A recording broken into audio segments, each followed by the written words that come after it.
Donuts, the official breakfast sponsor of AM Buffalo. Well, good morning, everybody. Good morning and welcome to the show.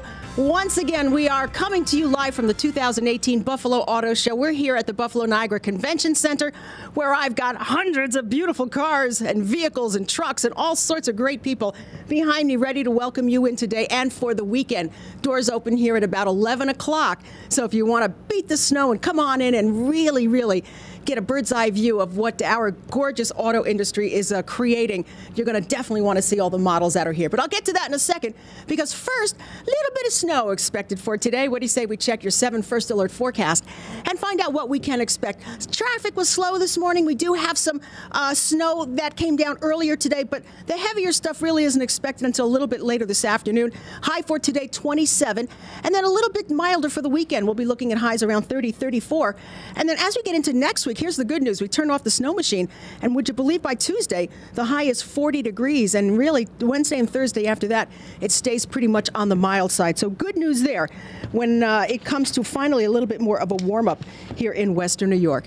But again, it's not snowing here, and every vehicle behind me is salt-free, and you can come on in and enjoy every minute of that. The 2018 Buffalo Auto Show. NFADA President Paul Stasiak is back with us, a busy guy here. Paul, you set this up. How did day one go yesterday? Good. It was a nice first day, Linda. It really was. You know, steady like it always is. Thursday seems to be the true car buyers. They come out, they want to see everything in a car, spend a long time with the product specialist. So it worked out great. You have got a lot of great cars here for them to see, a lot of specialty cars. Well, that's what this show's about, is something for everybody. So, to say more than another year, I don't know if that's true, but we have a lot. And you have things for people as soon as people actually get in the door. We've got the state police who are downstairs, and they can tell you how to hook up your child's safety seat. We've got Wellness Lane. A lot of things for the kids, especially coming up this weekend. Yeah, we think it's an interactive show, quite candidly. So, we pride ourselves in doing a little bit more than just showing a car without salt and a lot of the features, and we hope people embrace that. Now, Paul, we have 2 full floors. What are some of the must-sees when folks get here? Well, without a doubt, the Hollywood on Wheels car has drawn a lot of attention. The Gullwing Mercedes-Benz, you got an NSX, you've got a lot of different cars out there that people just don't get their hands on and don't know that it's even out there. So go fantasize a little bit. And we're always talking about safety. A lot of people are interested in safety in their vehicles. What are more of the technology issues that we're seeing put back in cars? I mean, of course, we're seeing driverless cars. We're seeing so much new technology. Yeah, they're not totally autonomous, but I think the big thing is now the self-braking system. Whether you're backing up or going forward. And I got young kids. I think they're good drivers, but they get a little lazy, and these cars are now starting to stop on their own, or at least governing themselves down. So I think that's probably the newest feature that people are talking about. Paul, people will even be very impressed when they see the trucks that are here. The trucks are so luxurious on the inside. It's just an amazing feeling that you kind of sit. It's almost like you're sitting in your family room in the back seat. There's so much room in these vehicles. Linda, I told Dodge on Wednesday or Tuesday when they moved in, just call this truck the living room. Don't call it Ram. The Dodge living room. Because it's that big and it's that long and it's that comfortable. It's got a screen that looks like a surround sound television and music system. So just call it the Dodge living room. People will buy it. Yeah. And of course, people do love their cars here in Western New York because we're a city of drivers. There's no doubt about it. And look at the professionals that we met yesterday. The gang of about 300 talented professionals who work on these domestic cars and are very, very proud when these cars come out on the showroom. Well, I mean, Buffalo is an automotive town, and we talk about the dealership base, but when you think of the stamping plant, the engine plant, the axle plant that used to be here, the Lockport, it's special to have a show in our town that can reward the legacy of those people who worked here. Yeah. Now, Paul, let's also remember that this all started off with a wonderful charity extravaganza on Wednesday night, and that was just a wonderful thing for the Pass and Punt Foundation, the Brian Moorman Foundation, Joe DeMarco we spoke to from Wings of Flight. These folks can't do what they do without that money from the NFADA, these great dealers, and all the money that comes in charity-wise for this. Linda, we talk about the big groups, and those are all worthy, but this, you look at Save the Michaels and the Teacher's Pet. those things, you give them a few grand and it just magnifies into so much positive for students and people in need. So it's not always that $100,000 or $500,000. Right. It's the 5 and 10 that probably make more difference when our donation to some of these people because they've never had it. That's right. So listen, everybody, when you come on in, and the doors will open at 11 o'clock, I want to remind you, I think we've got this separated into 2 floors. We are upstairs. What's downstairs?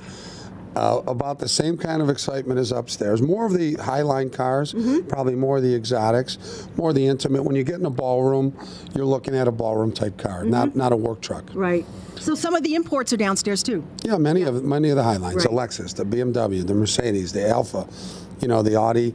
So that's the area where people like to gravitate and fantasize. Oh, yeah. Well, again, we are going to remind everybody that tomorrow especially is for the kids. So check your schedule about all the events that are supposed to be happening for tomorrow. Courtney Corbetta is with us. She has been so busy working here at this auto show. Courtney, you've introduced us to a lot of women who are really making their mark in the local auto industry. That's right, and good morning to the both of you. Paul, good to see you again. Thank you. Thanks for coming back. Yes. Well, as the auto industry continues to grow, I found that it's the women who fuel the industry right here in Western New York. And throughout today's show, we're going to introduce you to some women of influence in the auto industry. One local woman who enjoys giving back and helping her employees reach their fullest potential. An act of kindness that helped her years ago. Take a look.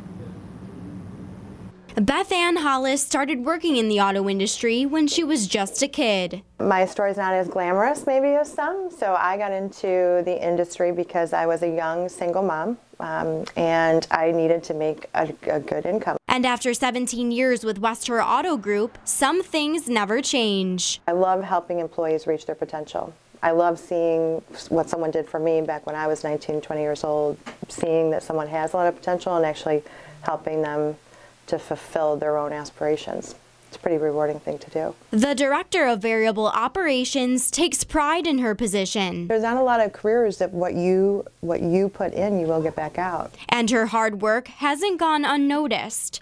Hollis recently received the Buffalo Business First Women of Influence Award. I don't like a lot of fanfare, but it was a really humbling experience and an honor that the people I work with and the people I work for felt I was even worthy of the nomination. She now feels that she has a responsibility to promote and keep women moving forward. I felt like, oh, this is encouraging me to take it to that next level.